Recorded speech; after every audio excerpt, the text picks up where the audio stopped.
엘니뇨 라니냐 가도록 하겠습니다. 엘니뇨 라니냐.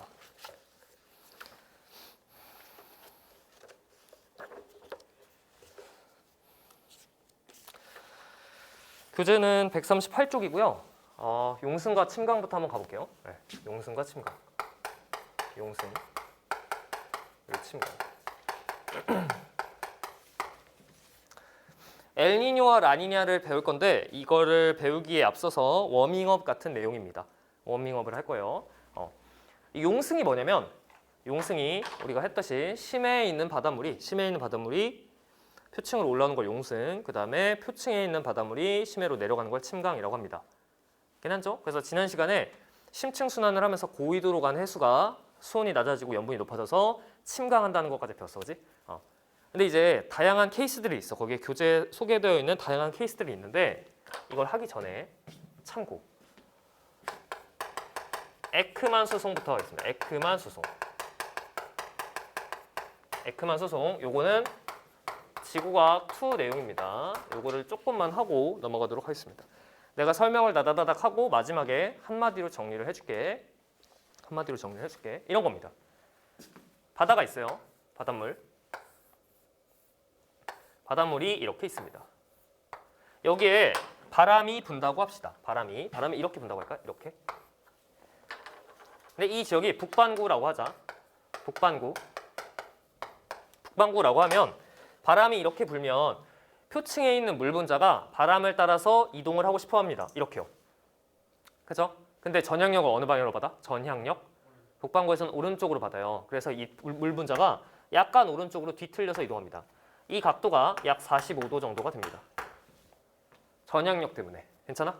근데 생각해봐. 얘가 일로 가는데 이거보다 조금 밑에 있는 이 물 분자는 당연히 얘가 움직이니까 이 마찰 때문에 이 방향으로 가고 싶겠죠.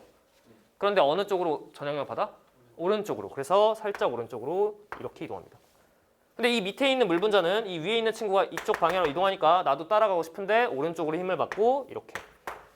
이 밑에 있는 물 분자는 이렇게 가고 싶은데 오른쪽으로. 이 밑에 있는 물 분자는 이렇게 가고 싶은데 오른쪽으로. 이 밑에 있는 물 분자는 오른쪽으로. 이렇게 가서 마치 물의 이동 방향이 나선을 그린다. 이걸 에크만 나선이라고 합니다. 오른쪽으로 돌아가죠. 깊어질수록. 여기까지 괜찮아?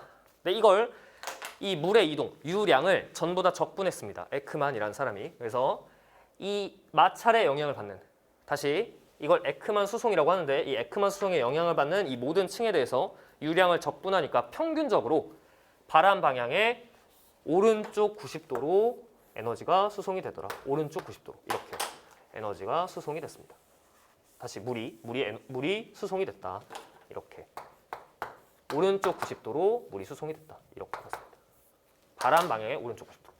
그래서 바람이 이렇게 불면 이 에크만 층에 있는 물들이 바람 방향의 오른쪽 90도로 간다. 이 깊이를 에크만 층이라고 하고 이 깊이가 몇백 미터 안 됩니다. 그죠? 굉장히 얇아요. 참고로 표층에 있는 바닷물이 이렇게 가죠. 근데 깊어지다 보면 이 방향이랑 반대 방향으로 가는 깊이가 생깁니다. 그죠? 이걸 마찰 저항 심도라고 하고 여기까지를 에크만 층이라고 한다. 이 내용이 지구과학 2에 소개가 되어 있습니다. 한마디 요약. 바람이 불어 표층 해수는 바람 방향의 오른쪽 90도로 갑니다. 남반구에서는 왼쪽 90도. 괜찮죠? 그러면 180도를요? 넘어가는 거는 큰 의미가 없겠지. 그래서 여기까지만 에크만 층이라고 합니다. 왜냐면 물이 이동하는 양이 점점 줄거든. 점점 작아져. 그래서 이 표층 해수의 반대 방향으로 가는 여기까지만 일단 에크만 층 이렇게 얘기하고 여기까지를 적분하면 이렇게 된다. 물론 넘어갈 수도 있겠죠. 근데 유량이 너무 작아지다 보니까 큰 의미가 없겠지. 연안용승, 연안침강 보겠습니다. 연안용승 볼게요. 연안용승 그림 한번 그려볼게요. 그림 이렇게 있고, 오, 잘 그렸어, 그지? 이렇게 있는데 바람이 이렇게 분다고 하자. 여기가 북반구라고 합시다. 그러면 표층에 있는 바닷물이 어떻게 가야 돼? 바람 방향의 오른쪽 90도로 가겠죠? 그렇죠? 그러면 이 표층에 있는 물이 빠져나가니까 물이 부족하니까 심층에 있는 물이 올라온다. 이걸 연한 용승이라고 합니다. 연안에서 바람에 의해서 용승이 나타납니다. 그럼 여기가 차갑겠죠? 물이? 괜찮죠? 반대로 바람이 이렇게 불면 어떻게 돼? 반대 방향으로 불면 에크만 수송이 오른쪽으로 가니까 여기 물이 모여서 침강하게 되겠지. 두 번째, 적도 용승 한번 볼게요. 적도 용승. 적도 용승. 여기에 적도가 있습니다. 적도가. 적도가 있는데 바람이 어떻게 부냐면 북반구에서는 무역풍, 이렇게 무역풍이 불고요. 남반구에서는 무역풍이 이렇게 붑니다. 전부 다 동풍 계열이긴 해. 근데 무역풍이 이렇게 불어. 그래서 모여와서 적도에서 공기가 상승해서 적도의 저압대가 나타나는 겁니다. 그런데 북반구에서는 바람 방향의 오른쪽 90도로 에크만송, 오른쪽 90도, 오른쪽 90도, 오른쪽 90도로 에크만송이 일어나고 남반구에서는 왼쪽 90도, 왼쪽 90도, 왼쪽 90도로 에크만송이 일어납니다. 그럼 적도를 기준으로 바닷물이 어떻게 돼? 발산하겠죠. 벌어지겠죠. 그럼 적도에는 바닷물이 부족하니까 심해에 있는 물이 올라오면서 용승이 나타납니다. 이거 적도 용승이라고 합니다. 됐나요? 한 번 더? 아니 근데 이거 그러면 저 용승이 일어나는 지역은 네. 꼭 그 저기압은 아니죠? 아니 그거랑 아예 상관이 없죠. 꼭 저기압이냐고? 아, 네. 그럼 저기를 기압을 뭐 구할 수가 있나요? 적도는 저압대죠? 네. 너의 얘기는 용승이 일어나니까 수온이 차가우니까? 아니요 그냥 그 적도는 대부분 저압대인데 맞아요. 근데 그냥 그 해류는 이렇게 그 퍼지는 방향 발산하는 맞아요. 해류는 발산합니다. 네. 바람은 모이지만 해류는 발산하고 있습니다. 적도에서. 그래서 용승이 일어난다. 맞아요. 괜찮아요? 이제 중요한 그림이 나옵니다. 요거는 따라 그리셔야 돼요. 저기압 그리고 고기압 따라 그리셔야 됩니다. 북반구부터 그려보겠습니다. 북반구 땅이 있습니다. 여기에 저기압이 있고 여기에 고기압이 있다고 합시다. 이게 첫 시간에 했던 거야. 우리 2주 전에 배웠던 내용인데 북반구에서 저기압에서는 여기를 살살 누르고 주변을 세게 누르니까 공기가 모여듭니다. 그죠? 바람이 모여들어서 상승기류가 나타나는데 어떻게 모여든다 그랬어? 상승기류 반시계로 모여든다. 반시계로. 그지? 그래서 바람이 반시계로 회전한다. 반시계로 회전하면서 공기가 모인다고 했습니다. 저기압. 북반구 저기압은 반시계로 회전한다. 괜찮죠? 근데 에크만 수는 어떻게 일어나? 바람 방향의 오른쪽으로. 바람 방향의 오른쪽. 바람 방향의 오른쪽. 어떻게? 봐봐. 오른손 써. 상승기류 반시계. 근데 이 방향의 오른쪽으로 에크만송이 일어나니까 바닷물이 발산하죠. 그럼 물이 여기 부족하겠지. 그럼 어떻게 돼? 용승. 놀랐어? 충격받았어? 바람은 모이는데 물은 발산해? 바람은 모이는데 물은 발산해. 그 바람 모이는데 물은 발산하고 또 물이 발산한 결과로 또 밑에서 올라가는 거죠. 맞아요. 그렇습니다. 그러면 맞아요. 그래서 여기 상승기류가 나타나고요. 용승도 나타난다. 외우기가 너무 쉽다. 그죠? 상승기류 반시계, 용승까지. 그죠? 그럼 고기압 해볼게요. 고기압은 하강기류. 시계로 돌아, 반시계로 돌아. 하강기류, 시계. 시계로. 그러면 이 시계 방향의 오른쪽 90도로 에크만송, 오른쪽 90도, 에크만송이 안쪽으로 몰립니다. 해수가 한가운데로 수렴하게 돼 있습니다. 고기압에서는. 그지? 그러면 물이 모이니까 침강. 고기압에서는 침강. 하강기류 침강. 외우기가 너무 쉽죠? 외우기가 너무 쉽습니다. 그런데 이 북반구는 나오면 다 풀 수 있어. 하지만 수능 기출에 남반구가 출제가 됐다. 지구과학 2 기출문제, 교육과정이 바뀌기 전에 이 내용이 지구과학 2에 있었습니다. 지구과학 2 기출문제에 남반구 문제가 소개가 되어 있는데요. 남반구를 한번 그려보도록 하겠습니다. 굉장히 중요합니다. 남반구 저기압 볼게요. 남반구 저기압, 남반구 고기압. 남반구 저기압은 남반구에서도 상승 기류야, 하강 기류야? 상승 기류지. 왜냐면 여기 살살 누르는데 남반구에서도 상승 기류야. 그죠? 남반구면 반대다 이러면 안 돼. 그죠? 그러면 여기서 원래 얘가 반시계로 모여드는 이유가 뭐였어? 전향력이 오른쪽으로 적용하기 때문이었지. 그지? 근데 여기선 전향력이 왼쪽으로 적용하니까 반시계로 몰려드는 게 아니라 시계로 몰려들겠죠. 남반구에선 저기압에서 시계로 회전합니다. 시계로 회전하면서 몰려들어요. 시계로 회전해요. 시계. 시계로 회전하면서 몰려듭니다. 시계로. 이때 에크만 수송이 어디로? 왼쪽으로. 그럼 이 방향에 왼쪽으로 에크만 수송이 일어나니까 에크만 수송이 발산하죠. 그래서 물이 부족하니까 심층에서 올라오는 용승이 일어난다. 아, 남반구에서도 저기압에서 용승이 나타나는 걸 볼 수가 있습니다. 반대로 고기압은 하강기류, 그죠? 그럼 여기서 북반구에서는 시계로 발산했으면 남반구에서는 반시계로 발산을 하겠죠. 반시계. 그럼 에크만 수송이 반시계로 발산하니까 바람 방향의 왼쪽으로,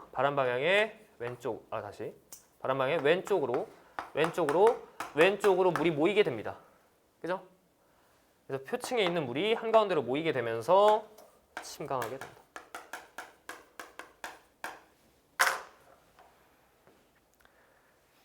결론, 북반구든 남반구든 저기압에서 용승입니다. 저기압에서 용승.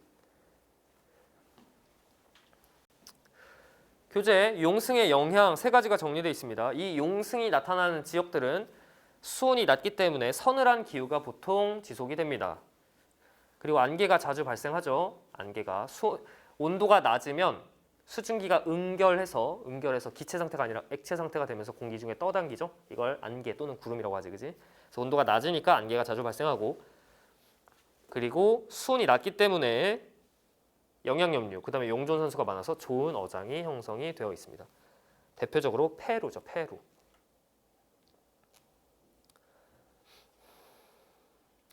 여기까지가 엘니뇨 라니냐를 학습하기 위한 워밍업이 끝났습니다. 혹시 질문 있니?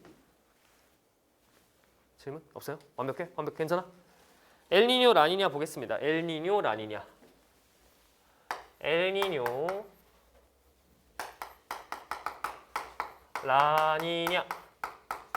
엘니뇨와 라니냐.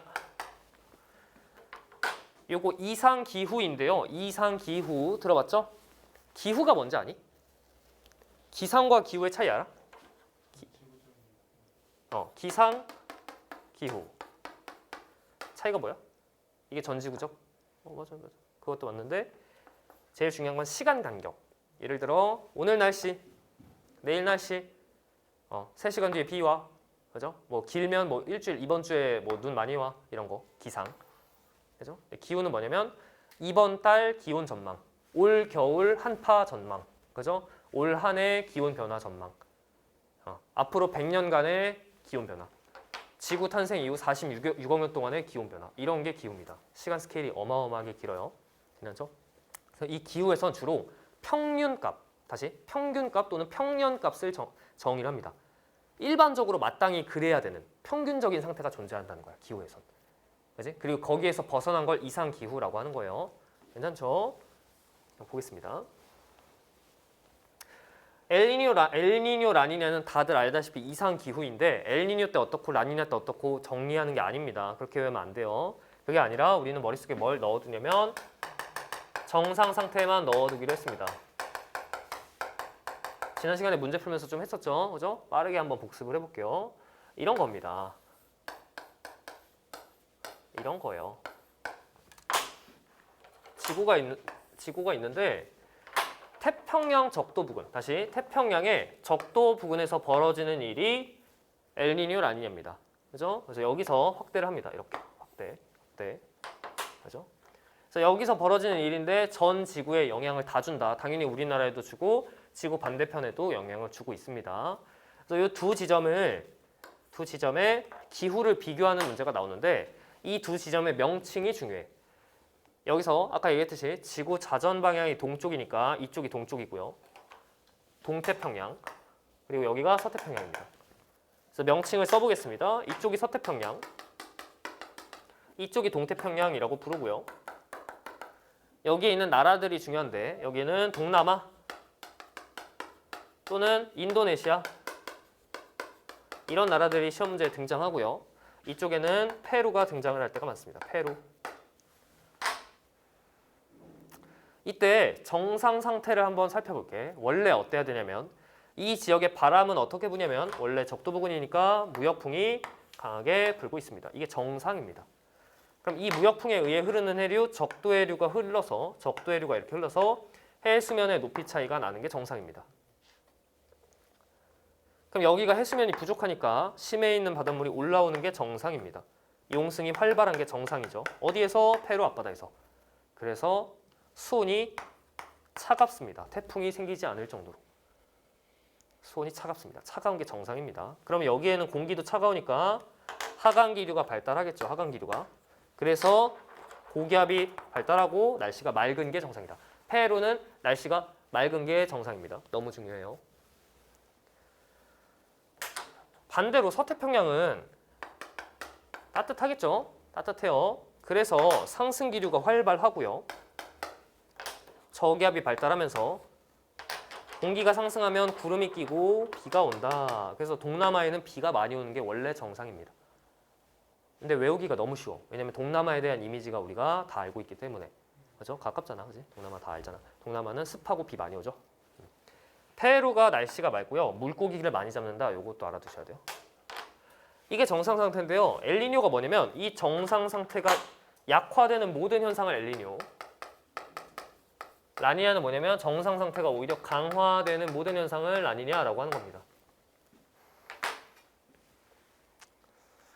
엘니뇨부터 보도록 하겠습니다. 엘니뇨 때 어떻게 되냐면 엘니뇨 때 이게 정상 상태인데 머릿속에 이 그림이 있어야 돼. 무역풍이 약화. 그러면 적도해류 약화, 해수면의 높이 차이가 크게 나는 게 정상인데 완만해지죠. 그죠? 그러면 용승 약화, 차가운 게 정상인데 수온 상승. 기압이 높은 게 정상인데 기압 하강. 날씨가 맑은 게 정상인데 비가 옵니다. 홍수 피해. 그죠? 여기는 뜨거운 게 정상인데 시원해. 저기압인 게 정상인데 기압이 올라가. 비가 많이 오는 게 정상인데 비가 안 와. 그지? 여기서 가뭄 피해. 괜찮죠? 여기 엘니뇨입니다. 반대로 라니냐는 이게 오히려 더 극심해지는 거야. 여기에 비가 안 오는 게 정상인데 1년 내내 비가 안 오진 않을 거 아니야. 1년 동안 비가 오는 날 며칠 있긴 있겠지. 그 며칠조차도 비가 안 오는 거야. 그럼 여기서 오히려 산불 피해. 근데 여기는 비가 많이 오는 거 다 알고 있었어. 근데 비가 와도 너무 심하게 와. 그죠? 그래서 여기서 오히려 홍수 피해. 그죠? 요게 라니냐입니다. 됐죠? 참고로 엘니뇨와 라니냐가 왜 발생하는지는 아직 아무도 모릅니다. 아직 아무도 모릅니다. 그지? 그래서 지구 온난화요? 뭐 연관성을 연구하고 있습니다. 엘니뇨가 왜 일어나는지 발견하면은 노벨상은 당연할 것 같고 노벨상은 당연하고요. 뭐 인류 역사에 한 획을 긋겠죠. 한 획을 그을 겁니다. 다 이거 연구하고 있어요. 요즘에 다. 굉장히 핫한 주제입니다. 전 지구에 다양한 영향을 주고 있고요. 원인을 모른다. 시험 문제 어떻게 나오는지 한번 볼게요. 시험 문제. 지난 시간에 간단하게 했는데 시험 문제는 이런 식으로 나와요. 이렇게. 시험 문제 등장하는 게 편차를 주는데요. 플러스 0, 마이너스 이렇게 줘서 자료가 예를 들어 이렇게 줘요. 동태평양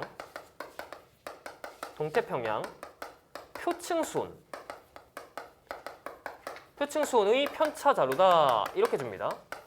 그리고 나서 이렇게 변동을 합니다. 그리고 여기에 딱 점을 딱 찍고 이 시기 A 시기는 엘니뇨입니까 라니냐입니까 이렇게 물어본다고. 그렇지? 그럼 어떻게 판단하냐면 이 자료가 동태평양 표층수온인데 편차니까 여기서 0도라는 게 동태평양 표층수온이 0도라는 게 아니라 평상시랑 똑같다 이 뜻이죠. 여기서 플러스는 뭐예요? 평상시보다 수온이 높다. 마이너스는 평상시보다 수온이 낮다. 근데 이 A 시기에는 동태평양 표층수온이 평상시보다 높다라는 의미야. 여기까지 됐지? 근데 우리는 머릿속에 정상 상태만 있잖아. 동태평양 표층수온은 원래 콜드가 정상인데 평소보다 온도가 높으니까 정상 상태가 약화됐다. 엘니뇨 이렇게 하는 겁니다. 너무 쉽다. 너무 쉽다. 말도 안 되게 쉽다. 왜 틀리는 거야 이거 그지? 그죠? 한 번씩 연습을 해보겠습니다. 예를 들어 이 동태평양 표층 수온이 아니라 이게 아니라 동태평양 기압 편차 이렇게 나왔어. 동태평양 기압 편차. 그 A 시기는 뭐가 되는 거예요? 라니냐가 되는 거예요. 왜냐면 동태평양 기압은 원래 높은 게 정상인데 평소보다 더 높잖아.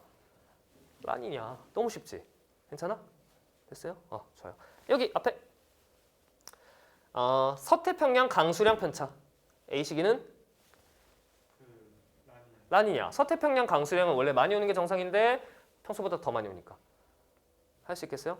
저 뒤에 적도 해류 유속 편차. 적도 해류 유속 편차. A 시기는 뭐예요? 라니냐. 잘했습니다. 적도 해류는 원래 강하게 흐르는 게 정상인데 평소보다 더 세게 흐르니까 라니냐. 너무 쉽죠? 괜찮죠? 여기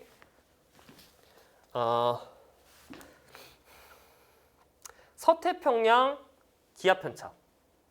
A 시기는 라니냐? 라니냐예요? 서태평양 기압은 원래 어때야 돼요? 낮은 게 정상인데 평소보다 높잖아. 그러면 엘니뇨 이렇게. 괜찮아요? 할 수 있겠지. 여기까지 됐어요?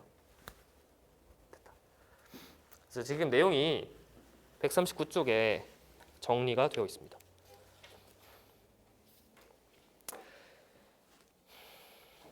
(140쪽) 잠깐 볼게요. 140쪽.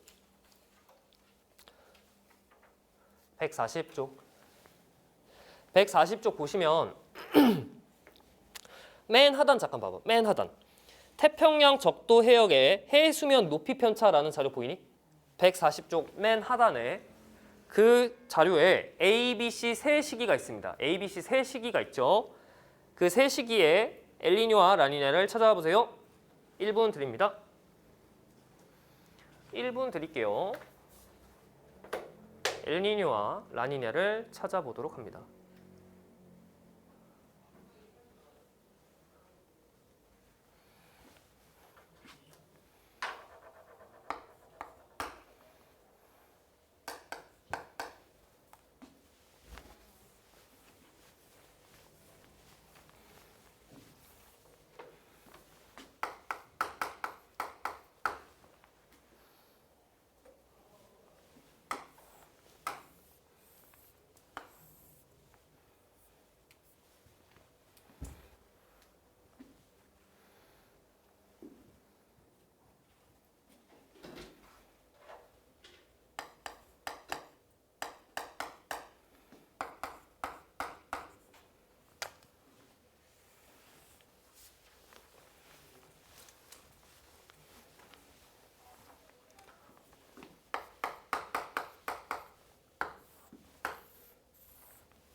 했어요?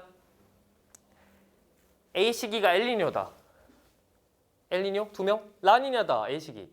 라니냐? 라니냐? 라니냐? 라니냐 2명? 라니냐 2명? 오, 2대2야? 좋아요. 여기 잠깐 볼게요.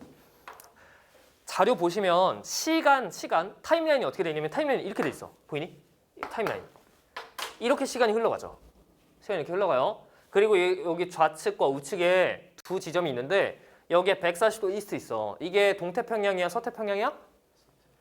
서태평양이다. 뭐라고? 여기가 서태평양. 그 다음에 여기 100도 웨스트 돼 있는 여기가 동태평양. 그냥 얘들아 여기가 여기 그대로 온 거야. 아니 내가 영어 1등급인데 이스트 동쪽인데. 그죠? 그래서 이거를 이거 페이크다. 내가 찾아냈다. 여기 동태평양, 서태평양 보고 푼 친구 다 틀렸어. 그지? 이게 왜 그러냐면 이게 무조건 질문이 나와요. 이거 매년 하면은 질문이 나오는데 이게 왜 그러냐면요. 이런 거예요. 이 경도의 표기 방법 때문인데 경도 표기 방법이 어떻게 되냐면 지구가 이렇게 있어. 지구가 있는데 경도 이 가로선이 위도잖아. 그죠? 그래서 북위 남이 이렇게 표시하는데 경도는 세로선. 경도의 기준점은 어디? 그린치 천문대. 그죠? 영도선을 기준으로 지구 자전 방향을 동쪽이라고 인간이 쓰고 있습니다. 지구 자전 방향을. 그죠? 그래서 여기서 예를 들어서 동쪽으로 90도 왔어요. 동경 90도 이렇게 하는 거야. 그지? 근데 반대 방향으로 지구 자전의 반대 방향은 서쪽 방향이죠. 예를 들어 서쪽으로 30도 갔어요. 서경 30도 이렇게 하는 겁니다. 여기까지 됐어요? 그럼 경도의 최대값은 얼마야? 경도의 최대값? 180도, 180도.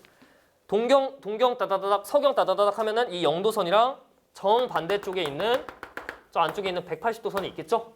여기까지 됐어요? 근데 태평양이 어디 있냐면 180도 선 근처에 있습니다. 그래서 지구에 저 안쪽에 영도선이 있고 이 앞쪽에 180도 선이 있다고 하면 태평양이 여기 있는 거야. 근데 여기서 동경이 어떻게 가냐면 지구 자전발 이게 동경이지. 저 안쪽으로부터 동경 두두두두 와가지고 이쪽에 동경 140도가 이스트가 있는 거고요. 그 다음에 이 지구 자전방의 반대 방향 이렇게 오는 게 서경이 되는 거예요. 그래서 서쪽으로 100도 오면 서경 100도 이렇게 있는 거야. 그래서 내가 지금 확대한 여기가 여기인 거야. 여기가 여기. 여기까지 돼요? 그래서 이 두 지점을 비교하면 어디가 더 동쪽이야? 상대적으로? 이쪽이 동쪽이지. 왜냐면 오름나서 감기는 방향인데. 여기 동태평양, 서태평양. 근데 좌표값은 이렇게. 왜냐면 그린시 천문대를 기준으로 한 거니까. 그래서 여기 두 지점 요거 보시면 요거 보고 동태평양 하면 안 된다는 얘기야. 여기 서태평양, 여기 동태평양. 그냥 그대로 쓰면 된다. 괜찮지? 이거 미리 알고 있어야 돼. 모르면 이게 또 헷갈려요. 알고 있었지? 알고 있었어? 그지? 알고 있었지, 그지? 알고 있었죠? 몰랐어요? 메모해놔야 돼요. 메모해놔야 돼요. 몰랐으면 메모해놔야 돼. 그럼 이제 자료 다시 보시면 A, B, C 세 시기가 있는데 A 시기, B 시기, C 시기 이렇게 세 시기가 있는데 A 시기에는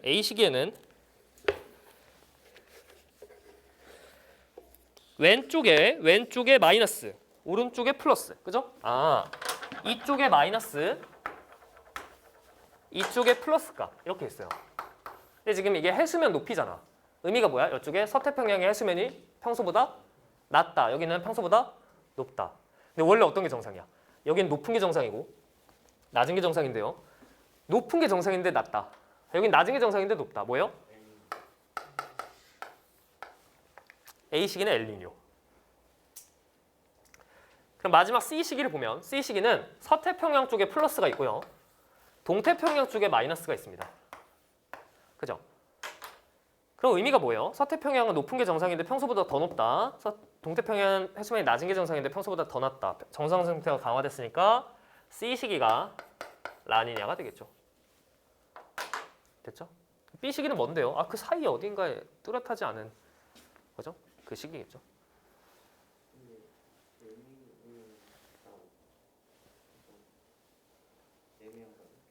B요?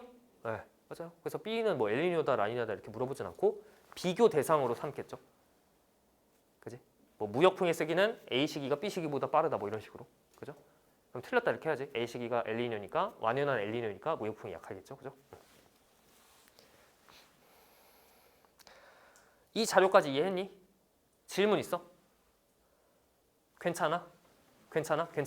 좋아요. 마지막 심화 내용을 할게요. 이거를 알아두셔야 됩니다. 지금 기본 내용은 다 끝났는데 이 경도 표기 방법 이거를 헷갈리면 안 되고 엘니뇨는 이렇게 푸는 거고 정상 상태만 기억하는 거고 마지막 내용입니다. 이걸 지우고 여기다가 메모를 잠깐 할게요. 여러분들도 따라서 메모를 하시면 되겠습니다. 심화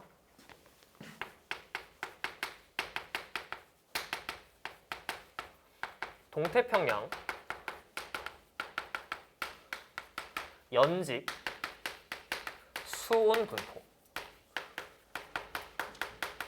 동태평양 연직 수온 분포. 동태평양이 어딘데? 여기 페루 쪽. 페루 쪽에서 여러분들이 알고 있는 그 혼합층, 수온약층, 심해층 그 관측 자료 있죠? 그거를 관측을 한번 해보는 겁니다. 그럼 어떻게 되냐면 이렇게 됩니다. 일단 깊이에 따라서 수온을 그릴 건데요. 표층 수온은 어때야 돼 원래? 표층 수온 어때야 되니? 동태평양의 표층 수온은 높은 게 정상이야? 낮은 게 정상이야?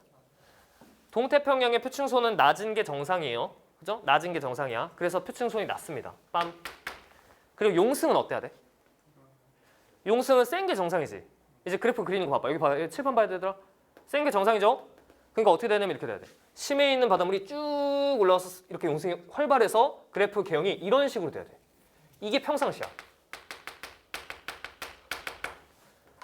여기까지 됐어? 근데 내가 엘니뇨를 그릴 거야. 엘니뇨 시기 그릴 거예요. 엘니뇨는 정상 상태가 약화되는 모든 현상. 그러면 표층손이 낮은 게 정상인데 표층손 어때야 돼? 엘니뇨 때 높아야 돼. 엘니뇨 때 표층손 높아야 돼요. 엘니뇨 때. 그리고 용승은 약해요. 센 게 정상인데 약해져야죠. 심층에 있는 물이 여기까지밖에 못 와. 그럼 그래프 이렇게 그려야 되더라. 이렇게. 엘니뇨 때 좀 과장해서 그렸습니다. 이렇게 됩니다. 여기까지 됐어요? 그럼 여러분들은 근데 보통 혼합층이 네. 아니 혼합층이 있어요. 혼합층이요? 아 너무 짧아서. 너무 짧아서. 적도 부근은 바람도 거의 안 불거든. 바람 잘 안 불잖아 적도에. 그래가지고 그냥 혼합층 거의 안 나타나요. 네. 이렇게 여기까지 됐어? 봐봐 이제 여기 봐 여기랑 여기 두 개 중에 어떤 게 엘니뇨니 찍으라고 하면 찍을 수 있겠죠? 일단 두 번째 엘니뇨 시기에 용승이 약합니다. 용승이 약해요. 엘니뇨 시기에 용승이 약하다. 이거는 전 세계인이 다 알아. 엘니뇨는 용승이 약해. 전 세계인 다 압니다. 그죠? 근데 이 용승이 약하다를 시험 문제에 내고 싶은데 출제자가 어떻게 내냐면 이렇게 냅니다. 엘니뇨 때 따뜻한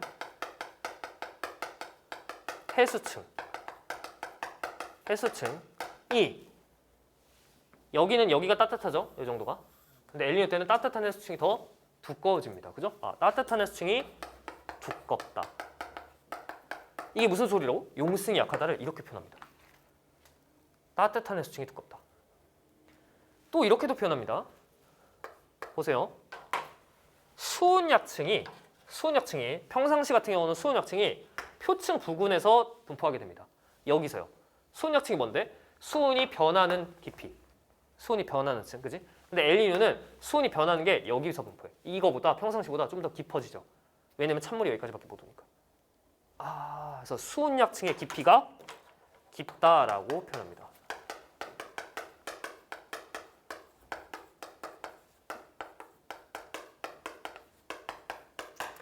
이게 동의어다. 이거를 메모해 두시면 되겠습니다.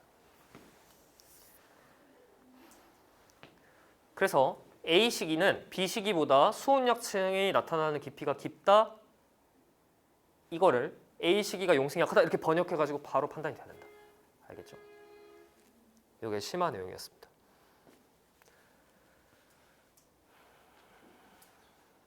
메모해 주셔야 돼요. 근데 수원 약층이 시작하는 높이는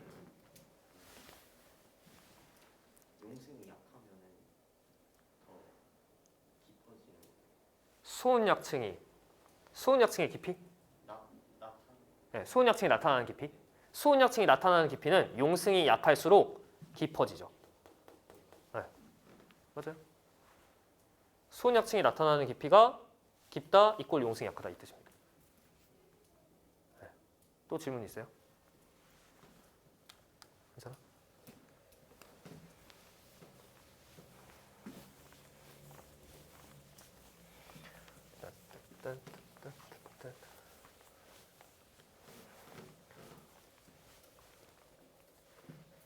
여기까지가 엘니뇨와 라니냐 관련된 내용을 한번 해봤습니다. 개념은 간단하지만 자료가 요즘 들어서 굉장히 복잡하게 나옵니다. 자료가 되게 복잡한데 그래서 문제의 난이도가 점점 올라가고 오답률도 점점 올라가고 있습니다. 근데 이거를 심플하게 머릿속에 넣어둬야 그래야 문제가 풀려요. 그래서 정상 상태만 기억하고요. 자료를 딱 봤을 때 여러분들이 찾아야 될 건 정상 상태가 강화되었는지 약화되었는지만 찾아내기만 하면 된다. 그치? 정상 상태가 약화되는지 강화되는지만 보는 거예요. 알겠죠? 다른 거 보고 있으면 안 돼. 그치? 그리고 보기를 판단할 때 보기에 이런 문구들이 등장하니까 동의어는 정리해둬야 된다. 동의어. 지구의 기후 변화가 있습니다. 141쪽에 지구의 기후 변화.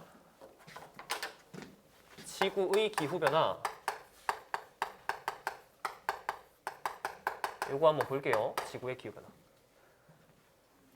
우리가 이상기후의 대표적인 예시인 엘니뇨와 라니냐를 했지만 이것뿐만 아니라 지구 기후에 영향을 주는 건 되게 많죠.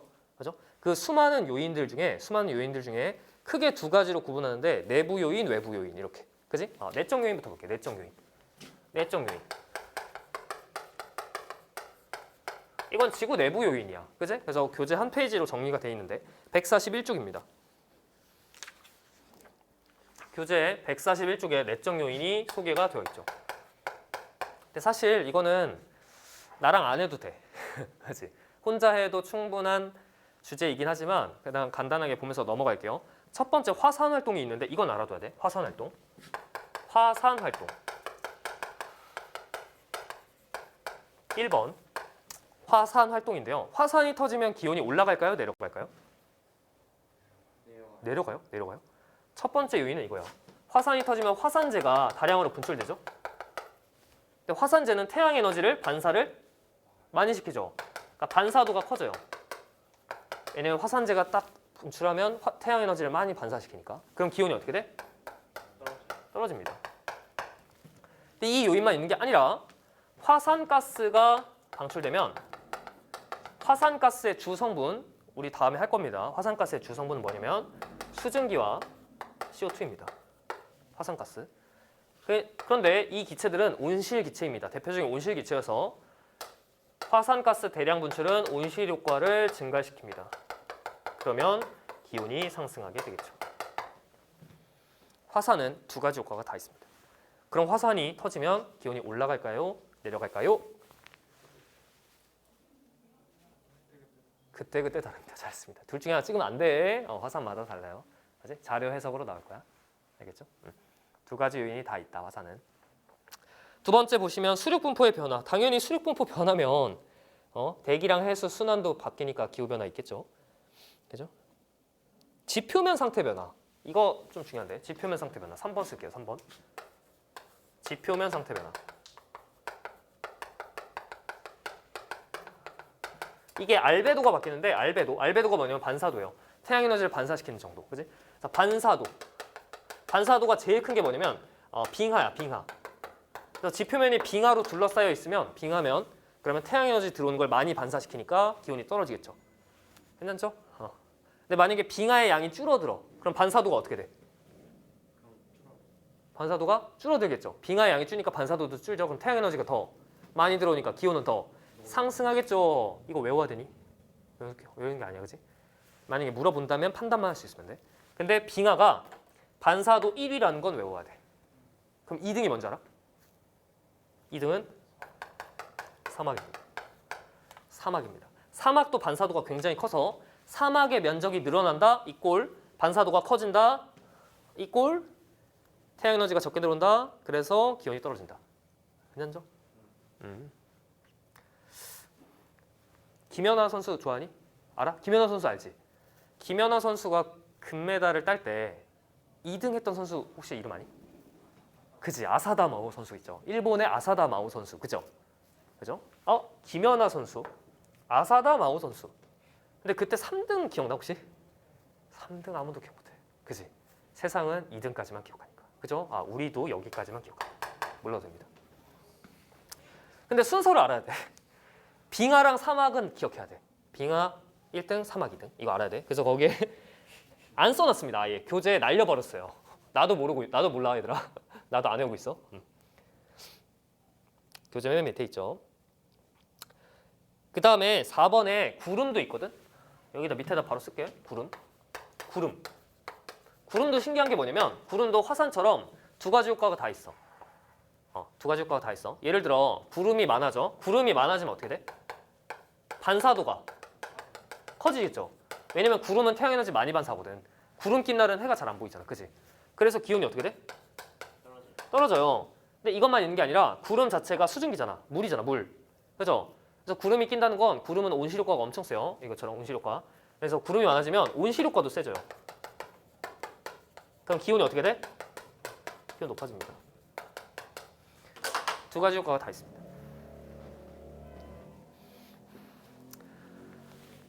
했죠? 그 다음에 언급만 하고 지나갈게요. 이걸 이용해서 저 구름의 특성을 이용해서 굉장히 어려운 문제가 수능엔 출제가 될 확률이 매우 낮지만 나온 적도 없고 논술, 그 다음에 대학 입시, 면접에 굉장히 많이 나오는 게 뭐냐면 구름의 효과 두 개가 있는데 구름은 종류가 되게 다양해. 그지? 예를 들어 하층운, 지난 시간에 배웠던 하층운이 많이 꼈어요. 하층운의 특징이 뭐야? 도톰해. 하층운은 도톰해. 왜냐면 밑에 있으니까 수증기가 많으니까 두껍게 껴요. 그러면 저 두 효과 중에 뭐가 더 커? 온실가가 커요? 이게 커야지. 두꺼우니까 많이 반사시키잖아. 그래서 가시광선 영상, 가시 영상에서 밝게 보이잖아. 그치? 그럼 하층운이 많이 분포하면 기온이 떨어지겠죠. 그런데 상층운은 뭐냐면 엄청 높이 있는 새털 구름, 되게 얇아. 얇아서 햇빛은 투과해. 그래서 반사도가 크진 않아. 그런데 얇게만 끼더라도 적외선을 다 흡수해서 다시 재복사를 해서 온실 효과가 작용을 합니다. 그럼 상층운의 양이 많다면 기온을 올라가겠죠. 구름의 형태에 따라서 저 두 효과 중에 어떤 게 더 센지도 판단할 수가 있습니다. 굉장히 어려운 내용이었고요. 수능에는 아직 출제된 적이 없습니다.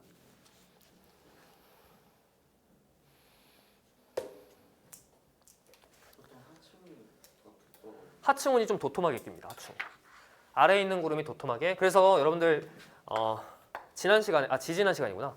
1주차 때 그려줬던 그림을 보면 내가 하층운을 이렇게 그리고 상층운을 이렇게 그렸을 거야. 그죠? 이거 그림 또 외워야 돼, 얘들아. 그래서 위성을 이렇게 그리고 위성 그리고 해 여기다 그리고. 그죠? 몇 년째 똑같이 그리고 있습니다. 그죠? 그래서 얘는 그대로 들어오고 얘는 이렇게. 그래서 하층운이 많이 끼면 요 효과. 맞지? 그다음 상층운이 많이 끼면 요 효과가 강하다. 이거는 굳이 칠판에 남기진 않겠습니다. 수능을 준비하는 입장에서 그냥 내가 언급만 했습니다. 여러분들이 이런 게 있구나 그냥 알아두는 정도. 하지만 수능에서 142쪽이 한문항이 무조건 출제가 되는 주제죠. 한문항. 여기까지만 하고 잠깐 쉴게요. 142쪽 잠깐 볼게요. 142쪽. 외적 요인입니다. 외적 요인.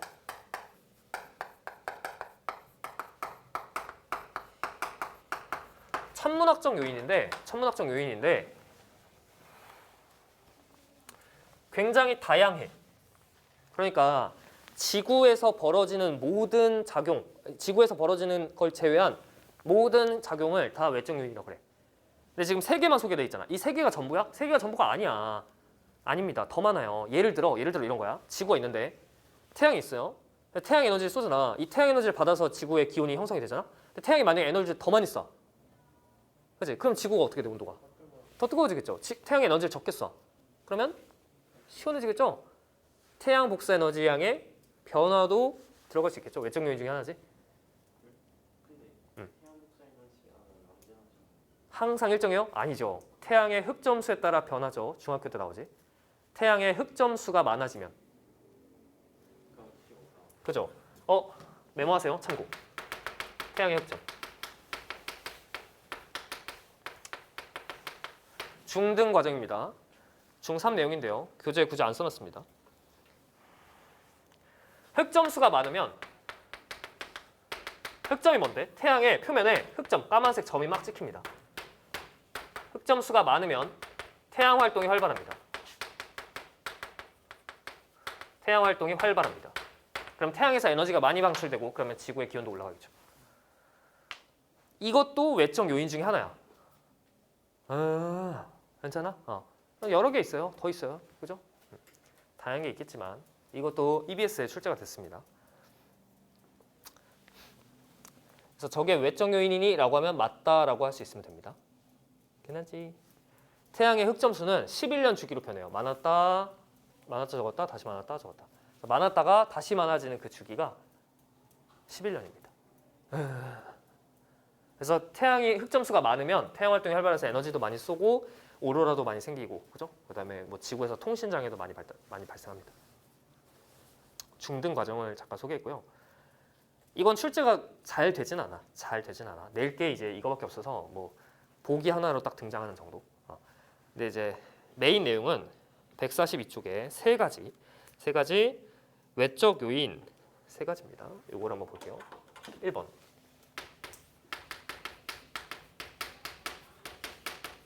세차 운동. 이게 자전축 방향 변화야. 자전축 방향 변화야. 그런데 그려보겠습니다. 태양이 있고요. 지구가 타원 궤도를 돈다는 건 전 국민이 알아. 알고 있니? 원궤도라고 생각했던 친구들은 충격을 받았겠지만 메모를 해줘야 돼요. 타원 궤도를 돕니다. 지구는 태양 주위를 타원 궤도로 돌아요. 그래서 이게 타원 궤도를 도는데 여기 이렇게 돈다고 하잖아. 이렇게. 태양이랑 제일 가까운 데를 근일점. 뭐라고? 근일점. 그 다음에 여기를 원일점 이렇게 얘기합니다. 태양이랑 먼데 원일점. 근데 자전축이 이렇게 똑바로 서 있는 게 아니라 23.5도 기울어져 있다는 건 전 지구 생명체가 다 알아. 그죠? 어떻게 돼 있는데 이렇게 돼 있어. 빰, 빰 이렇게. 근일점이니까 더워가지고 여름 이렇게 하면 안 되는 거야. 알겠지? 근일점일 때 북반구는 우리나라는 뭐예요? 계절이? 겨울입니다. 겨울이에요. 여기는 뭐예요? 여름입니다. 그러니까 북반구 기준으로 여름일 때 태양이랑 제일 멀어요. 그럼 우리가 경험하고 있는 이 여름은 시원한 여름입니다. 시원한 여름이에요. 이게 시원한 여름이야. 그치? 우리가 경험하고 있는 이 겨울은 따뜻한 겨울입니다. 그래서 북반구는 살기 좋아. 외워야 돼. 이게 현재야. 현재 이렇게 돼 있어. 이게 현재예요. 현재 상황이에요.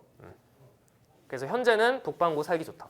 반대로 남반구는 여름일 때 태양이랑 되게 가까워. 그래서 뜨거운 여름. 남반구는 차가운 겨울을 경험하고 있습니다. 여기까지 됐죠? 근데 이 자전축의 방향이 자전 어떻게 한다고? 지구자전? 오른나사. 공전 어떻게 한다고? 오른나사. 나다다다. 그럼 계절을 한번 찍어볼게요. 여기서 계절 뭐야? 우리나라. 이렇게 공전하니까 그죠? 여기서 봄. 봄이야? 아니 여기 가을 맞아. 여기가 봄. 봄, 여름, 가을, 겨울 이 순서로 가겠죠. 북반구는. 근데 남반구는 계절 반대지. 여기까지 됐죠? 그런데 이 방향이 이 오른나사 방향이 아니라 반대 방향으로 자전축이 돌고 있습니다. 자전축이 이렇게 방향이 이렇게. 다시 편의상 북극 상공에서 내려다본 걸 할게. 자전 방향, 공전 방향 전부 다 반시계. 근데 얘가 시계로 돌고 있어. 자전축이 시계로. 근데 이 주기가 26,000년. 26,000년. 그럼 잘 봐. 이게 현재면 13,000년 후를 그릴게요. 13,000년 후. 13,000년이 뭔데? 2분의 1t. 2분의 1t. 반주기. 반주기 지나면 어떻게 되냐면 태양이 여기 그대로 있어요. 그 다음에 여기가 근일점, 원일점이에요. 근데 13,000년 동안 자전축이 어떻게 된다고? 따다다다다다다다다다다 이렇게 돼 있다고. 이렇게. 이렇게 돼 있다고. 그럼 이날 이 13,000년 후에도 자전은 그대로고 오른나사 방향, 공전도 그대로입니다. 이렇게. 그럼 여기 계절 뭐야? 우리나라 계절 뭐야? 우리나라 계절 뭐예요? 여름. 여기는 겨울.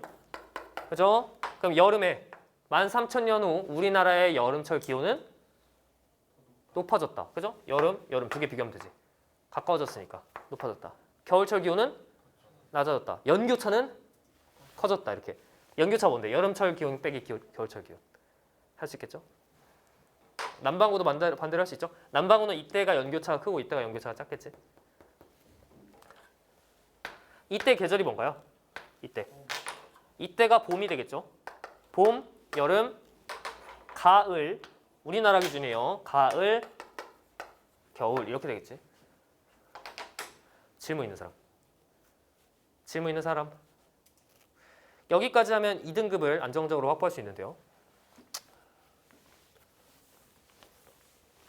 만점을 노리는 우리는 4분의 1t를 연습할 겁니다. 뭐라고? 4분의 1t. 주기가 26,000년인데 4분의 1t 하면 6,500년.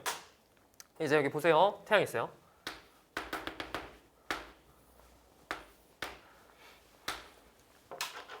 이제 입체적으로 생각해.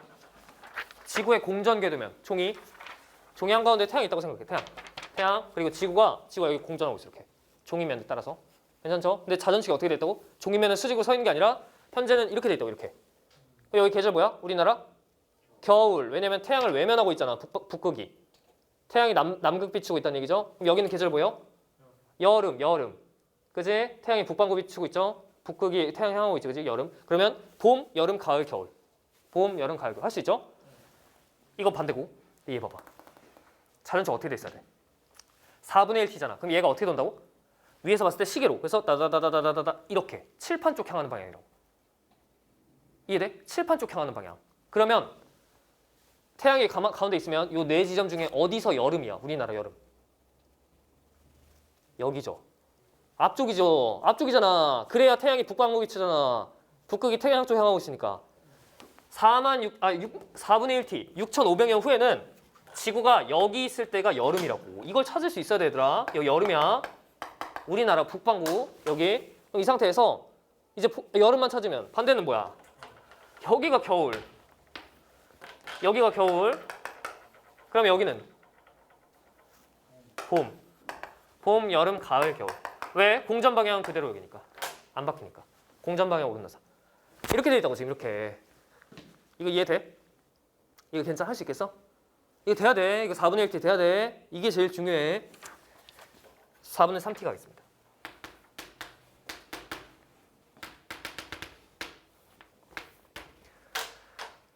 (4분의 3t) 그러니까 여기서부터 4분의 3t야. 그럼 이 상태 이렇게 돼 있죠. 4분의 3t면 어떻게 돼 있어? 내 지구. 그죠? 따다다다다다다다 이쪽 향해야죠. 이 뒤쪽 카메라 쪽 향해야죠. 이렇게 향하고 있죠. 그치? 그러면 공전궤도면 있으면 여름이 어디야? 이 뒤쪽이 여름이죠. 여기가 여름이야. 우리나라 여름이라고. 여기 여름. 맞죠? 그래서 여기가 여름. 이 네 포인트 중에 여기가 여름이 되는 거예요. 그 봄도 찾을 수 있죠. 어디가 봄이에요? 봄, 여름, 가을, 겨울 이렇게 되는 겁니다.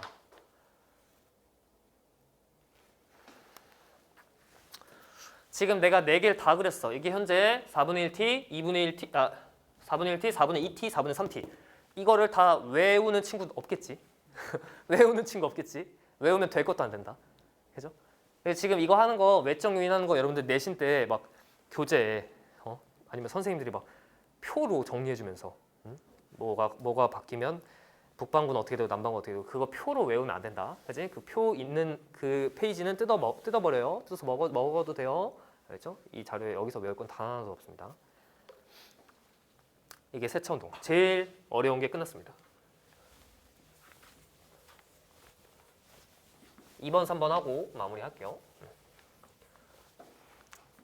2번이 뭐냐면 자전축 경사각 방향이죠. 자전축 경사각 변화. 그죠? 자전축 경사각이 현재 몇 도?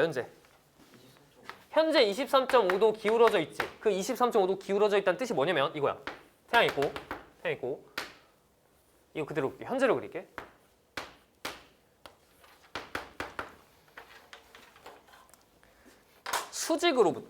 수직으로부터 여기가 23.5도 기울어져 있다는 얘기죠. 23.5도. 수직으로부터. 그죠? 됐어요? 근데 이 자전축 경사각이 몇 도에서 몇 도를 변하는데 21.5도에서 24.5도. 외울 필요 없어요. 21.5도에서 24.5도 사이를 변하고 있다. 그러니까 덜 기울었다가 더 기울었다 이렇게 된다고. 그럼 21.5도면 어떻게 돼야 돼? 여기서 살짝 완만하게 21.5도, 24.5도면 이거보다 더 이렇게 됐어. 근데 자전축이 만약 안 기울어져 있다고 생각해봐. 태양 있어? 안 기울어져 있는 상태로 공전해. 그럼 태양이 어디만 비춰? 적도만 비춰. 태양이 적도만 비춰. 그러면 여름이랑 겨울이 있어 없어? 계절 변화 없어. 서 있으면. 근데 기울어져 있기 때문에 특정 시점에 북반구 비추고 특정 시점에 남반구 비춰서 계절 변화가 있는 거예요. 이게 만약에 더 기울으면 어떻게 돼? 계절 변화가 더 뚜렷해지겠지. 맞지? 자전축 경사각이 크면 계절 변화가 뚜렷하다. 당연한 얘기죠. 여기까지 됐어? 이게 중등 과학에 나오는 얘기지. 여러분들은 밑에 그림을 하나 그립니다. 그림 하나 그리세요. 생각해봐 이제. 23.5도 기울었기 때문에 하진날 북반구 여름일 때 태양이 북반구를 비추는데 평소가 뭔데? 평소는 적도 비춰야 되잖아. 평균적이면 적도 비춰야죠. 적도보다 몇 도 높이 비춰? 23.5도 더 높은 지역을 비추게 됩니다. 여기까지 됐죠? 그럼 북반구 사는 우리 입장에서는 이게 어떤 식으로 관측이 되냐면 이렇게 관측이 됩니다. 땅이 있어요. 하늘이 있어. 하늘이. 내가 여기 서 있어.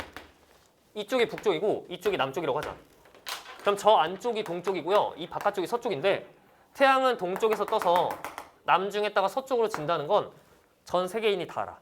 그죠? 그럼 여기에 태양이 평균적으로 떠야 되는 높이가 정해져 있어요. 지점마다. 이건 지구과학 2에 나와요. 우리나라 같은 경우는 53도 정도에 떠 있습니다. 53도 정도에. 이 정도 각도에 떠 있어야 되는데 이게 봄, 가을이라고 하면 여름에 어떻게 돼야 돼? 여름엔 이거보다 23.5도 더 높이 떠야지. 왜냐면 태양이 23.5도 더 북쪽으로 비추니까. 그러니까 북반구에 사는 우리 입장에선 여름에 23.5도 더 높게 뜨는 것처럼 보인다. 이 각도가 자전축 경사각의 의미입니다. 여름이죠. 겨울은 23.5도 더 낮게 뜨겠죠.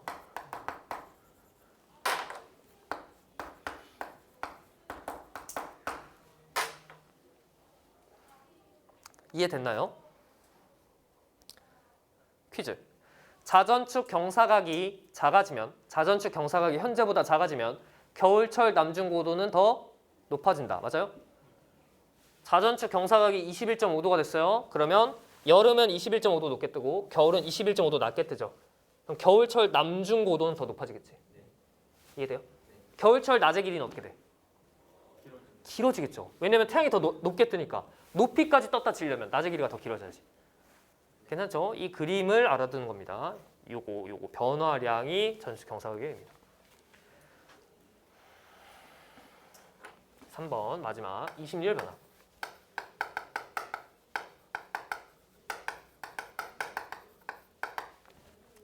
공전 궤도 20률 변화인데요. 20률이 뭐냐면 20률이 찌그러진 정도야. 지금 타원 궤도를 돈다고 했는데 이 타원 찌그러진 정도가 20률입니다. 이걸 0에서 1 사이의 값으로 표현하는데 찌그러진 정도가 0이다. 이게 무슨 소리야? 원에 가깝다. 찌그러진 정도가 최대다. 납작하다. 이 뜻입니다. 그러니까 20률이 작아진다. 이게 뭐냐면 원궤도에 가깝다라는 뜻입니다. 여기까지 됐어요? 괜찮죠? 이게 20률의 용어의 의미예요. 그럼 생각해 보세요. 이제 그립니다. 그림을 그릴 수 있어야 되는데 태양이 있고 근일점, 원일점 있어서 찌그러진 상태입니다. 이게 평소라고 합시다. 평소. 좀 찌그러져 있죠? 근데 이 시기보다 20률이 작아진다라고 해볼게. 다시 20률이 작아진다. 그럼 뭐야? 원에 가까워진다라는 뜻이죠. 그럼 원을 이렇게 그리면 안 돼. 이렇게 그리면 안 돼. 여기가 근일점이고 여기 원일점인데 원을 이렇게 그리면 안 돼요. 어떻게 해야 되냐면 근일점은 멀어지고 원일점은 가까워지면서 이렇게 원형을 그려야 됩니다. 이렇게요. 이 노란색이 20률이 작은 경우입니다. 작아지면 이렇게 그리셔야 돼요.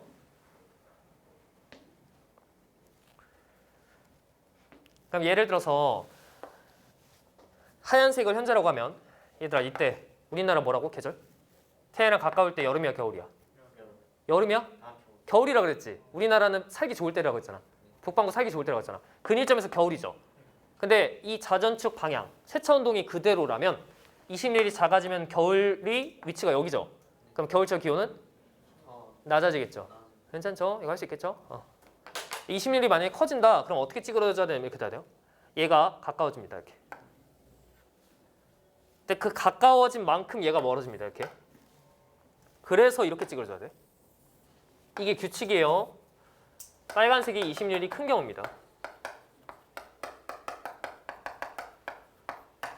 그래서 타원의 장축의 길이는 유지가 돼야 돼.